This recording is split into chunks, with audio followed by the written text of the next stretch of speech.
Hello. ബേറാപ്പിൾ അഥവാ നമ്മുടെ സ്വന്തം ഇലന്തപ്പഴം നിറയെ പൂവിടുന്നുണ്ട്, എന്നാൽ കായ്ക്കുന്നില്ല എന്ന് ഒരുപാട് പേര് പറഞ്ഞു കേട്ടോ. കായ പിടിക്കാനുള്ള 3 കാര്യങ്ങൾ പറഞ്ഞുതരാം. അതിനു മുൻപ് ഒരു സത്യാവസ്ഥ പറഞ്ഞോട്ടെ. ഇലന്തപ്പഴം എന്നത് എല്ലാ സമയത്തും പൂവിടുന്നതും, എന്നാൽ നവംബർ മുതൽ മാർച്ച് വരെയാണ് അതിൻ്റെ യഥാർത്ഥ വിളവെന്നത് പലർക്കും ധാരണയില്ല കേട്ടോ.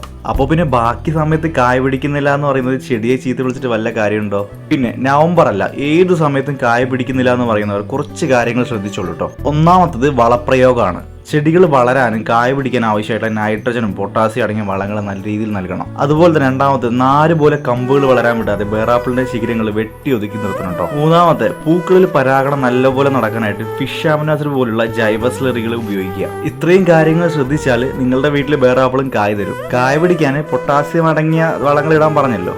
അപ്പോൾ പൊട്ടാസ്യം കൂടുതൽ അടങ്ങിയ ബനാന സ്ലറി വീട്ടിൽ സീറോ കോസ്റ്റിൽ എങ്ങനെ ഉണ്ടാക്കാമെന്ന് അറിയാൻ ജസ്റ്റ് ബനാന എന്ന് കമൻറ്റ് ചെയ്തിട്ടുള്ളൂ.